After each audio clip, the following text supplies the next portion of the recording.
राधे राधे। सुबह सुबह कड़ाके की ठंड में जब मनोरमा जी की नींद खुली तो उसने घड़ी की ओर देखा कि 6 बज गए हैं। हाय राम, इतनी देर हो गई, कहीं नल चला ना गया हो। यदि नल चला गया होगा तो बहू चिल्ला चिल्ला कर पूरा घर सर पर उठा लेगी। जैसे तैसे मनोरमा जी बिस्तर से उठी और पानी भरने लगी। पानी भर कर अपने लिए चाय बनाई और कमरे में आकर रजाई में बैठकर चाय पीने लगी। बेटे बहू अभी तक सोए हुए थे। चाय पीते हुए मनोरमा जी सोचने लगी कि जब 4 साल पहले रचना इस घर की बहू बनकर आई थी तो वो कितनी खुश हुई थी कि बहू के रूप में उसे बेटी मिल गई। लेकिन कितनी होशियारी से बहू ने उसके बेटे रमेश को और इस घर को छीन लिया और उसे जरा भी आभास न होने दिया। रमेश मनोरमा जी का था। शादी के 8 साल बाद बड़ी ही मान मन्नत कर उसकी सोनी गोद में रमेश को भगवान ने डाला था। बेटे को देख दोनों पति पत्नी की खुशी का कोई ठिकाना ही नहीं था। रमेश जब 4 साल का हो गया तो स्कूल जाने लगा। उसके स्कूल का वो पहला दिन आज भी मनोरमा जी को याद है। जब वो रमेश को पहले दिन स्कूल छोड़ने गई थी तो वो कितना रोया था।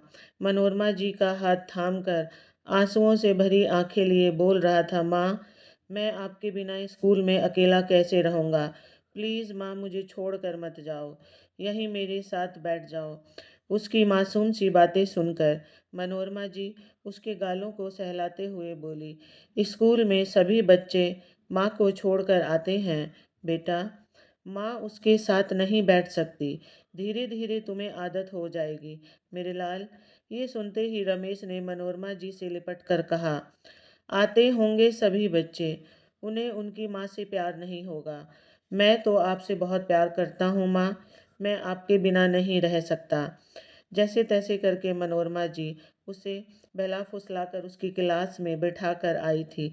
धीरे धीरे रमेश को स्कूल जाने की आदत हो गई तो उसका रोना भी बंद हो गया और खुशी खुशी स्कूल जाने लगा। समय बीता, रमेश बड़ा हुआ, उसकी नौकरी लग गई। मनोरमा जी उसकी शादी के लिए उसके पीछे पड़ गई। रोज रमेश से कहती, जल्दी से शादी कर ले बेटा और मुझे बहू ला दे जो इस घर को खुशियों से भर दे, जिसके आने से घर में और भी रौनक आ जाए। पर रमेश हर बार कोई ना कोई बहाना बनाकर टाल जाता। एक एक कर रमेश अपने माता पिता के लाए हुए हर रिश्ते को इनकार कर देता। एक दिन रमेश के पिता श्यामलाल जी ने पूछ ही लिया, बेटा, तुझे कोई लड़की पसंद हो तो हमें बता दे, कहीं फालतू में हम बहू ढूंढने के लिए परेशान हो रहे हो तो। रमेश ने धीरे से अपनी माँ के पास बैठते हुए कहा, माँ, एक लड़की है रचना, मेरे साथ कॉलेज में पढ़ती थी, अभी वो एक स्कूल में टीचर है। मैं उसे बहुत पसंद करता हूँ और वो भी मुझे पसंद करती है। तो मनोरमा जी ने पूछा, देखने में कैसी है? तो रमेश बोला, बहुत खूबसूरत है माँ। आज पहली बार मनोरमा जी के मन में ये बात चुभी, क्योंकि आज तक उसके बेटे ने कभी उससे कोई बात ना छुपाई थी। खैर, जल्द ही मनोरमा जी और श्यामलाल जी रचना और उसके घर वालों से मिले और दोनों का रिश्ता तय हो गया। जल्द ही रचना मनोरमा जी के घर की बहू बनकर आ गई। बहू आने के बाद मनोरमा जी बहुत खुश थी। रचना ने जल्द ही घर को अच्छी तरह संभाल लिया था। दोनों सास बहू मिलकर काम कर लेती थी। सबका जीवन बड़े ही अच्छे से कट रहा था। शादी के बाद रचना ने एक प्यारी सी बेटी को जन्म दिया तो मनोरमा जी और श्यामलाल जी की खुशी का तो कोई ठिकाना ही नहीं था। वो पूरे दिन अपनी पोती के साथ खेलते खुश रहते, पर अचानक ही से एक दिन हार्ट अटैक से मनोरमा जी के पति श्यामलाल जी की मौत हो गई। पूरे परिवार पर जैसे दुखों का पहाड़ ही टूट पड़ा। बेटे बहू और पोती के मोह में अंधी मनोरमा जी अपने पति को समय देना ही भूल गई थी। उसे पता न था कि इतनी जल्दी ही श्यामलाल जी उसका साथ छोड़कर चले जाएंगे। कई बार श्यामलाल जी मनोरमा जी से कहते थे, क्या हर समय बेटे बहू और पोती के आगे पीछे घूमती रहती हो? कभी समय निकाल कर मेरे साथ भी बैठा करो। घूमने चला करो। ऐसा ना हो एक दिन तुम पछताती रह जाओ। आज सच में मनोरमा जी को पछतावा हो रहा था, पर क्या करे, चाहकर भी बीता हुआ समय वापस तो नहीं ला सकती थी। श्यामलाल जी की मृत्यु के 4 महीने बाद ही रचना ने बड़ी ही चालाकी से पूरे घर पर अपना अधिकार जमा लिया था और धीरे धीरे मनोरमा जी से काम लेना शुरू कर दिया। माँ, आज मुझे नहाने में देरी हो गई, क्या आप रमेश के लिए नाश्ता बना देंगी? तो मनोरमा जी भी खुशी खुशी नाश्ता बना देती। कभी बहू कहती, माँ आज मेरी तबीयत ठीक नहीं है, अपनी पोती को नहला दो, स्कूल के लिए तैयार कर दो। तो मनोरमा जी भी खुशी खुशी सब काम कर देती। पर धीरे धीरे रचना ने घर के सारे कामों से हाथ पीछे खींच लिया और मनोरमा जी के ऊपर हर काम की जिम्मेदारी लाद दी। सीधी सादी मनोरमा जी रचना की मनसा को जान ही ना पाई और सारी जिम्मेदारी अपने ऊपर ले ली। जब उसके पति श्यामलाल जी जीवित थे, काम तो तब भी करती थी, पर तब कभी ऐसा महसूस नहीं हुआ कि वो किसी के ऊपर अधीन है। पहले इस घर में जो कुछ भी था उसका अपना था, पर अब ऐसा नहीं था। अब मनोरमा जी के हर काम में रचना मीन में निकालने लगी थी। उन दिनों रमेश भी दफ्तर में अधिक व्यस्त हो गया था। मनोरमा जी अपने बेटे से शिकायत तो करना चाहती थी, पर बेटे का पत्नी के प्रति प्रेम देखकर उसे लगता कि बेटा अब पत्नी भक्त हो गया है, उसे एक शब्द भी कहूंगी तो मेरी नहीं सुनेगा, इसलिए चुप रह जाती। लेकिन मन ही मन में उसे एक टीस सी उठती कि बहू तो पराई थी, पर बेटा तो अपना था। जो बेटा बचपन में उससे 1 मिनट भी दूर नहीं रह सकता था, आज उसके पास अपनी माँ के लिए समय ही नहीं था।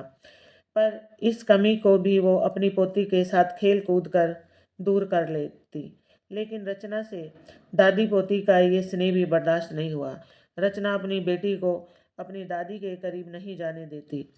जिस घर में कभी मनोरमा जी के पति का हाथ थामकर महारानी बनकर आई थी, आज उस घर में उसकी स्थिति एक नौकरानी की तरह हो गई थी। माँ, कब से आवाज लगा रही हूँ, कहाँ खोई हो? नाश्ता नहीं बनाना है क्या? रमेश को देरी हो जाएगी। बहू की आवाज़ से मनोरमा जी अतीत से वर्तमान में लौटी और जल्दी से रसोई में जाकर नाश्ते की तैयारी करने लगी। पति को गुजरे हुए 1 साल बीत गया, पर इस साल भर से एक पल भी उन्हें सुख का नसीब नहीं हुआ। रचना का मायका भी इसी शहर में होने की वजह से तो सुबह जाती और शाम को लौट कर आती। ऐसे में भी घर की जिम्मेदारी मनोरमा जी पर ही रहती। एक दिन रचना ने अपने पति रमेश से कहा, मेरी बुआ की बेटी की शादी है, इसलिए मैं 2 दिन के लिए शादी में जा रही हूँ। तो रमेश ने भी हाँ कर दी। उसके हाँ बोलते ही रचना और उसकी बेटी शादी में जाने के लिए निकल गई। अगले दिन रोज की आदत अनुसार मनोरमा जी की नींद सुबह 5 बजे खुल गई, पर फिर घड़ी देखी तो फिर से सो गई। आज उसका उठने का मन ही नहीं कर रहा था। आज उसे किसी बात का डर नहीं था कि पानी चला जाएगा तो बहू चिल्लाएगी, था कि नल 7 बजे तक तो चलेगा ही, इसलिए आराम से फिर से सो गई। जब आँख खुली तो सुबह के 8 बज चुके थे। देखा तो रमेश चाय का कप हाथ में लिए उसे आवाज़ दे रहा था, माँ उठो, चाय पी लो। क्या हुआ माँ, तबीयत ठीक नहीं है क्या आज? तुम अब तक नहीं उठी? चाय बगल में टेबल पर रखते हुए रमेश ने कहा। तो कुछ पल के लिए मनोरमा जी को यकीन नहीं हुआ कि सच में रमेश उसके सामने खड़ा है। मनोरमा जी ने कहा, रमेश तूने चाय बनाई और मेरे लिए? तो रमेश बोला, हाँ माँ, और पानी भी भर दिया है मैंने।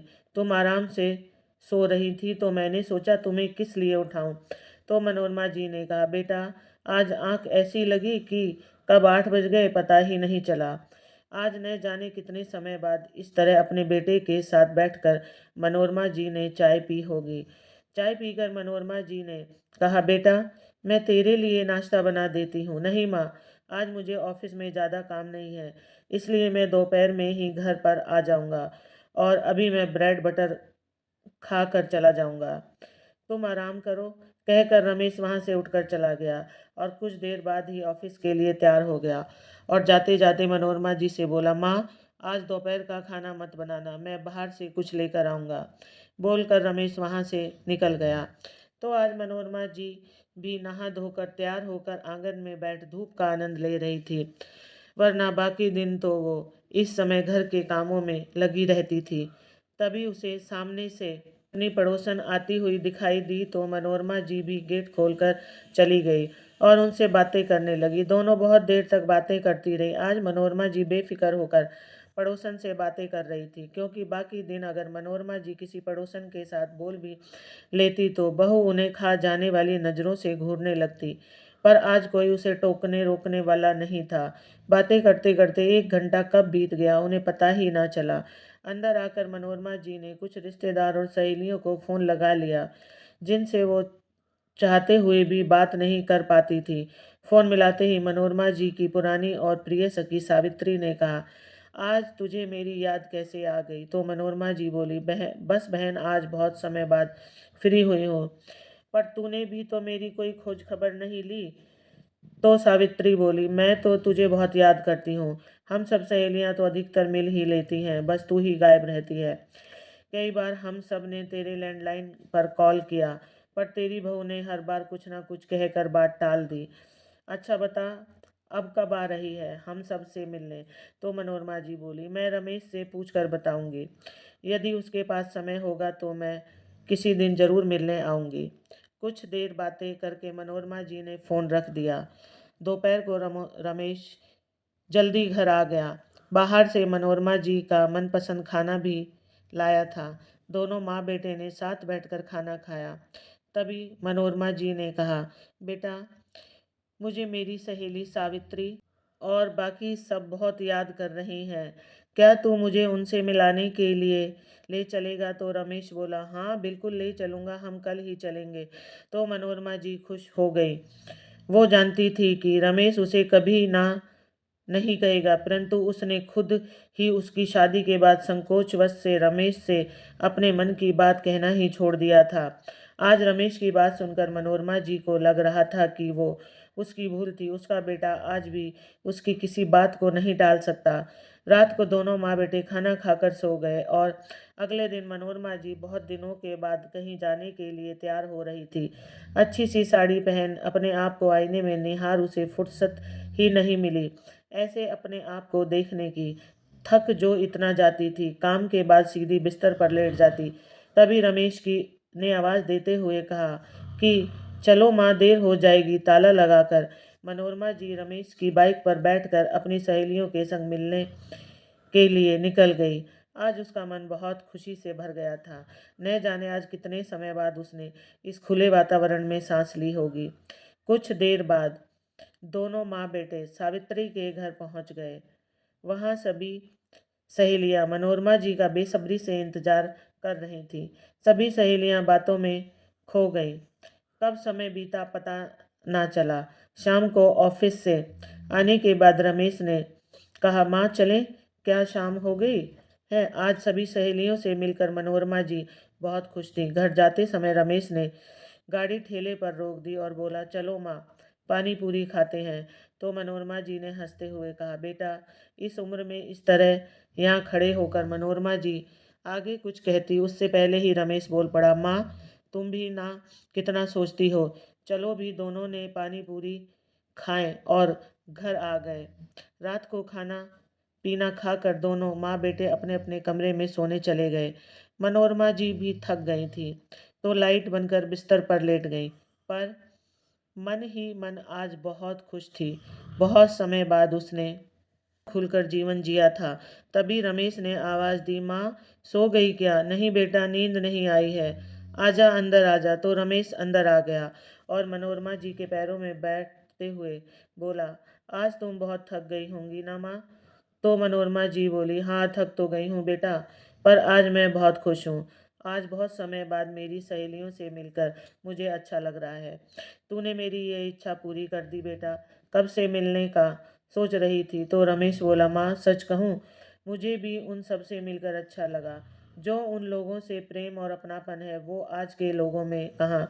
लेकिन क्या करें माँ, अपनी व्यस्तता के कारण हम अपने ही दायरे में सीमित होकर रह जाते हैं।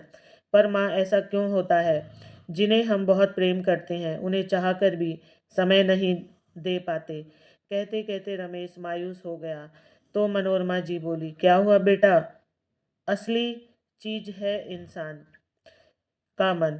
यदि इंसान के मन में प्रेम और अपनापन है तो ये महत्वपूर्ण नहीं कि उसे हर वक्त किया जाए। रमेश ने गहरी सांस ली और बोला, माँ। वो कहते कहते रमेश रुक गया, लेकिन मनोरमा जी अपने बेटे के चेहरे के भाव स्पष्ट रूप से पढ़ पा रही थी कि वो क्या कहना चाहता है। रचना का बेरुखी भरा व्यवहार उससे छिपा नहीं था, पर यह भी तो सच है कि खुद उसी ने बचपन से रमेश को सिखाया था कि बेटा, किसी भी प्रकार के तनावपूर्ण वातावरण को दूर करने के लिए यदि थोड़ा सहन भी करना पड़े तो कर लेना चाहिए। आज रमेश के व्यवहार और बातों से ही मनोरमा जी इतना समझ गई थी कि उसका बेटा नहीं बदला। आज भी उसके लिए अपनी माँ के मन में वही प्यार और स्नेह है जो बचपन में था। तमाम कोशिशों के बाद भी रचना रमेश के मन से माँ का प्रेम कम नहीं कर पाई। अपने बेटे की बेबसी देखकर मनोरमा जी का मन भर आया। उसने रमेश के सर पर हाथ फेरते हुए कहा, जा बेटा, जाकर सो जा। सुबह रचना को स्टेशन लेने भी जाना है। तो रमेश बोला, माँ, कोई कितनी भी कोशिश कर ले, पर तुम्हारे बेटे को कोई बदल नहीं पाएगा। वो सदा तुम्हारा बेटा ही रहेगा। ये कहकर रमेश वहां से चला गया। घर में माँ के साथ हो रहे व्यवहार से रमेश अनजान ना था, बस वो मजबूर था। इसलिए कुछ ही शब्दों में वो अपने मन की बात कह गया। रमेश के कमरे से जाने के बाद मनोरमा जी की आंखों में आंसू भर आए, लेकिन आज ये आंसू किसी दुख या लाचारी के नहीं, बल्कि खुशी के आंसू थे। वो सोच रही थी कि उसका बेटा उसे दूर हो गया है, बदल गया है, बहू का गुलाम बन गया है। लेकिन उसकी ये सोच गलत साबित हुई। अब उसे रमेश से कोई शिकायत नहीं थी। वो जान गई थी कि उसका बेटा बस लाचार है। उधर कमरे में रमेश भी बेचैन था। आज उसने बहुत समय बाद अपनी माँ को इतना खुश देखा था। मन ही मन उसने कुछ निर्णय लिया और ये ठान लिया कि अब से माँ अपनी मर्जी से जिएगी, खुलकर आज़ादी से जिएगी। अगले दिन रचना लौट आई कि अब वो आज़ादी से जिएंगी। सुबह सैर पर जाएंगी, सहेलियों से मिलेंगी, धार्मिक किताबें पढ़ेंगी, अपनी हर इच्छा को पूरा करेंगी। अब उसे किसी बात का डर नहीं था, क्योंकि उसका बेटा उसके साथ था। खुशी के कारण उसकी आंखें नम हो आईं। माँ को खुश देखकर रमेश भी खुश हो गया और मन ही मन सोचने लगा कि अब चाहे कुछ भी हो जाए, पर वो हर रोज माँ के लिए थोड़ा वक्त जरूर निकालेगा। माँ तो माँ होती है, वो दुख सह लेगी, पर शिकायत कभी नहीं करेगी। इसलिए माँ की खुशी का ख्याल रखना भी बेटे का फर्ज होता है। तो मैं भी बेटे का हर फर्ज निभाऊंगा। तेरा बेटा तेरे लिए कभी नहीं बदलेगा। माँ मन ही मन सोचते हुए रमेश